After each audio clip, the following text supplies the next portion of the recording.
Episode की शुरुआत में काजुहिरो सोच रहा होता है कि अचानक से मेरे ड्रीम वर्ल्ड की एक लड़की मेरी असली दुनिया में आ गई। इसके साथ ही मेरा सपना एक हकीकत में बदल गया। इसके बाद हम पूरे दिन बाहर घूमते रहे और वो नज़ारा देख कर मारी बहुत खुश होती है।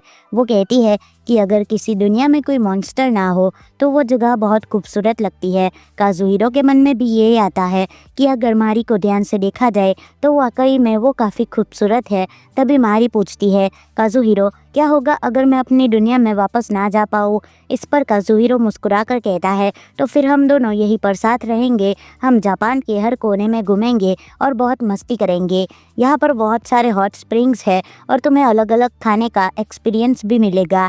ये सुनकर मारी के चेहरे पर काफ़ी बड़ी मुस्कान आ जाती है। इसके बाद काजुहिरो घर लौट कर कहता है, मैं वापस आ गया। और मारी बोलती है, आखिरकार तुमने ये क्यों बोला? तभी काजुहिरो बोलता है, घर पे आते हैं ना तो हमें ये बोलना चाहिए। और मारी भी इसके बाद वही बोलती है। साथ ही तभी काजुहिरो कहता है, तुम काफ़ी ज़्यादा थक चुकी होगी, तुम्हें नहा लेना चाहिए क्योंकि तुम्हें तुम्हारे घर भी जाना है। मारी पानी भरते वक्त वाटर टब को देखकर काफ़ी उत्साहित हो जाती है और उसे समझ में नहीं आता कि आखिरकार ये हो कैसे रहा है। वो कहती है, तुम ये मत बोलना कि तुम्हें जादू करना आ गया काजुहिरो। इसके बाद वो मारी को नहाने के लिए साबुन देता है। मारी पूछती है, आखिरकार ये क्या है? और काजुहिरो कहता है, नहाते वक्त इसका इस्तेमाल करोगी तो तुम्हें बहुत अच्छा लगेगा। इसकी खुशबू मारी को बहुत पसंद आती है। काजुहिरो खाना बनाते वक्त सोचता है, अगर मैं मारी से उस वर्ल्ड में नहीं मिला होता तो मैं इसके बारे में कुछ नहीं जान पाता। वही दूसरी तरफ मारी नहाते वक्त सोच रही थी जो काजुहिरो ने उसे बोला था कि हम दोनों एक साथ रहेंगे और जापान में काफ़ी एंजॉय करेंगे। ये सारी बातें सोचते वक्त मारी काफ़ी ज़्यादा ब्लश कर रही होती है। नहाने के बाद मारी काजुहिरो के पास आती है और उसे खाने की खुशबू काफ़ी अच्छी लगती है। काजुहिरो कहता है, बस डिनर रेडी होने ही वाला है, तुम जाकर टेबल पर बैठ जाओ। मारी जैसे ही लंच को देखती है तो वो सच में काफ़ी एक्साइटेड हो जाती है। जब वो उसे टेस्ट करती है तो उसे खाना काफ़ी अच्छा लगता है। काजुहिरो कह रहा था, बस मैंने कटलेट को एग के साथ मिलाकर थोड़ा सा बना दिया है, इसमें ज़्यादा कुछ खास बात नहीं है। अभी चिकन के पीसेस भी बचे हुए हैं और लंच में मैं तुम्हारे लिए वो बना दूंगा जो काफ़ी अच्छा लगेगा। मारी ये सारी बातें सुनकर काफ़ी खुश हो रही थी, लेकिन जो खाना वो खा रही थी वो भी उसे काफ़ी अच्छा लग रहा था। काजुहिरो बताता है कि वो अपनी दुनिया में लंच बॉक्स और पानी के अलावा कुछ नहीं ले जा पाता। इस पर मारी हैरान होकर पूछती है, कुछ भी नहीं ले जा पाते, इसका मतलब क्या है? तब काजुहिरो उसे बताता है कि वो घड़ी या फ्लैश लाइट भी नहीं ले सकता। मारी को फ्लैश लाइट के बारे में समझ नहीं आता तो काजुहिरो उसे एग्जाम्पल देते हुए बताता है, जैसे तुम मैजिक का इस्तेमाल करके रोशनी ले आती हो वैसे हमारी दुनिया में कुछ इस तरीके से होता है। और फिर वो टॉर्च जलाकर दिखाता है। उसे लगता है कि मारी डर जाएगी, लेकिन मारी को इसमें कुछ भी डरावना नहीं लगता। फिर काजुहिरो बताता है कि वो वहाँ पर अपनी नोटबुक भी नहीं ले जा सकता। इस पर मारी पूछती है, आखिर तुम इसे लेकर कैसे जाते हो, मतलब कि लंच बॉक्स को? काजुहिरो जवाब देता है, बस मैं उसे सोते वक्त अपने सिर के ऊपर रख देता हूँ, यानी अपने बेड पर रखता हूँ और वो मेरे साथ उस वर्ल्ड में चला आता है। तभी मारी बोलती है, शायद कोई ना कोई इन सभी चीज़ों को कंट्रोल करता है कि वहाँ पर क्या चीज़ें आनी चाहिए और क्या चीज़ नहीं। काजुहिरो जवाब देता है, तुम्हारे कहने का मतलब ये है कि वहाँ पर कुछ रूल्स होंगे? मारी हाँ कहती है और फिर कहती है, इसमें यह भी पता चल सकता है कि आखिरकार मुझे यहाँ पर क्यों लाया गया है और इसमें तुम्हारा क्या हाथ है। क्या पता तुम्हें कोई मिशन मिला गया हो या फिर उसी तरीके की कोई चीज़। इस पर काजुहिरो हैरान होकर कहता है, लंच बॉक्स लाने का मिशन मुझे कौन दे सकता है?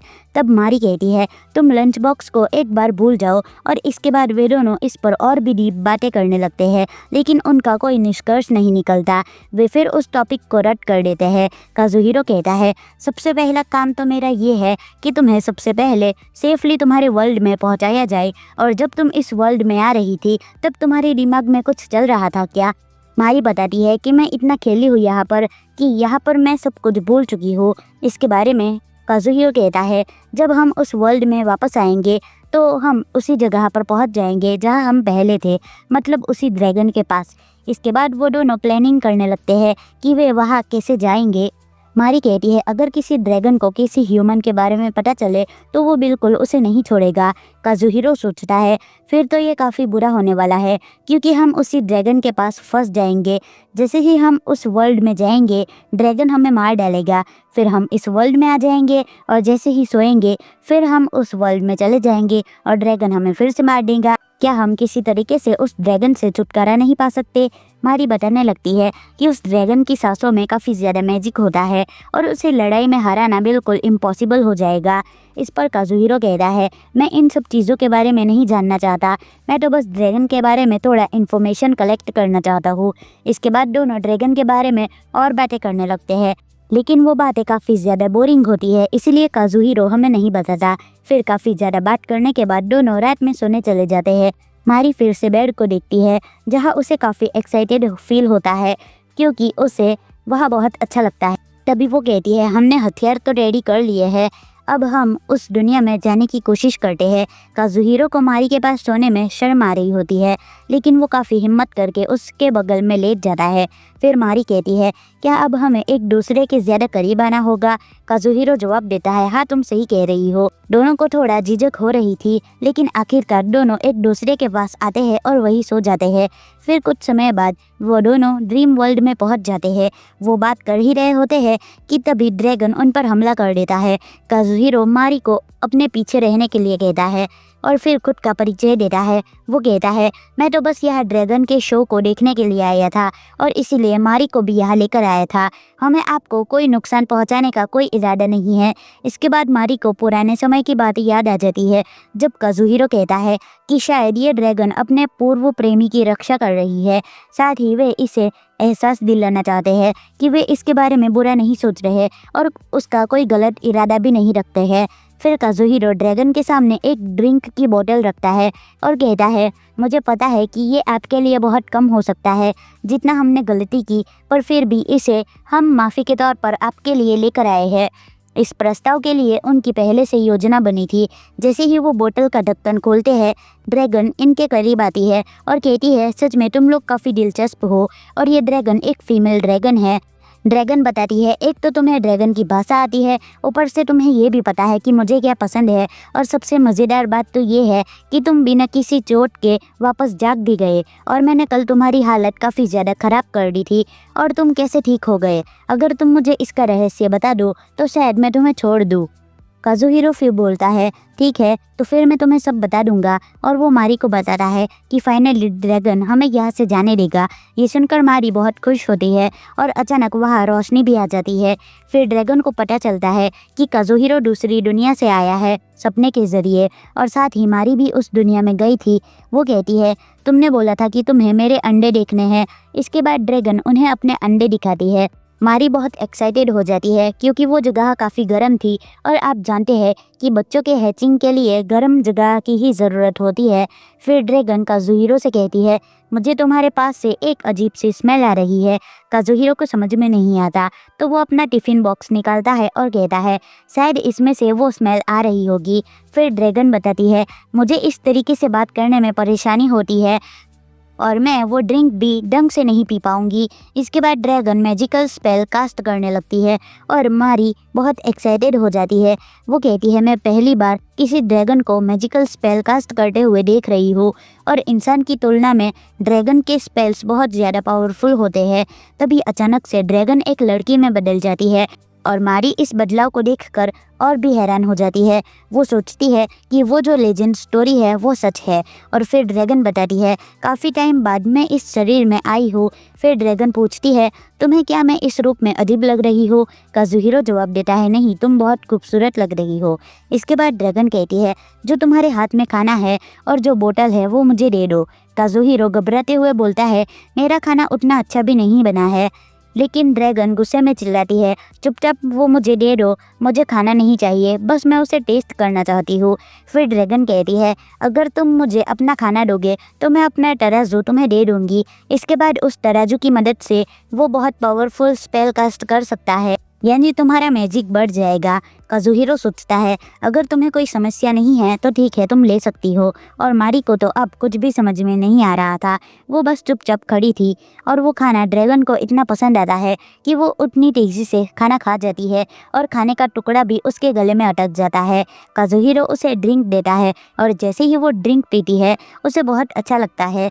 ड्रैगन कहती है इस तरह का खाना हमें कभी ना कभी ज़रूर खाना चाहिए। काजुहिरो जवाब देता है ये खाना मैंने अपनी दुनिया से लाया है, यहाँ पर ये खाना नहीं मिलता। ड्रैगन कहती है मुझे तो लगा था कि ये खाना यहाँ पर मिलता है, इसीलिए मैं एक गांव पर कब्जा करने का सोच रही थी। काजुहिरो मन ही मन सोचता है ये सच में काफ़ी खतरनाक है। और मारी खुशी से सोचती है कम से कम इस ड्रैगन को लंच तो पसंद आया। इसके बाद काजुहिरो बताता है कि लंच के बदले उसे एक तराजू मिलेगा। ये सुनकर मारी हैरान हो जाती है। काजुहिरो पूछता है क्या कोई प्रॉब्लम है, और मारी कहती है ये बहुत बड़ी डील है क्योंकि ये किसी भी मैजिक यूज़र के लिए बहुत महत्वपूर्ण चीज़ है। इसके बाद ड्रैगन का लंच खत्म हो जाता है और वो थोड़ी उदास हो जाती है। काजुहिरो कहता है मेरे पास एक और है, और फिर से मांगने लगती है। वो कहती है ठीक है, मैं इसके बदले तुम्हें कुछ और दूंगी। और फिर काजुहिरो को वो एक जैम देती है। काजुहिरो को समझ नहीं आता कि ये जैम क्या है। फिर ड्रैगन बताती है ये जैम मेरे ब्लड में डूबा हुआ है। जब काजुहिरो ये बात मारी को बताता है तो वो बहुत चौंक जाती है क्योंकि ये जैम बहुत महत्वपूर्ण चीज़ है और ये किसी के लिए बेहद खास हो सकता है। इसके बाद फाइनली उनके जाने का समय आ जाता है। ड्रैगन कहती है अगली बार तुम ज़रूर आना और मेरे लिए इसी तरीके से लंच बॉक्स लेकर आना। अगली बार तुम 4-5 लंच बॉक्स लेकर ज़रूर आना, मुझे ये खाना बहुत पसंद आया।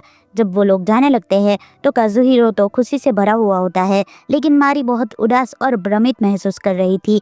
वो सोच रही थी ड्रैगन ने अपना जैम दे दिया, वो भी एक लंच बॉक्स के बदले, ये कैसे हो सकता है। और वो बताती है कि ड्रैगन का खून किसी भी बीमारी को आसानी से ठीक कर सकता है और उसका कोई मूल्य नहीं होता। इससे काजुहिरो को समझ में आता है कि ये बहुत ही महत्वपूर्ण हो सकता है। मारी बताती है कि हम इसे अच्छे दाम पर बेच सकते हैं, लेकिन ऐसा नहीं कर सकते क्योंकि लोग पूछेंगे कि हम इसे कहाँ से लेकर आए हैं और हमें उन्हें ये राज नहीं बताना चाहिए।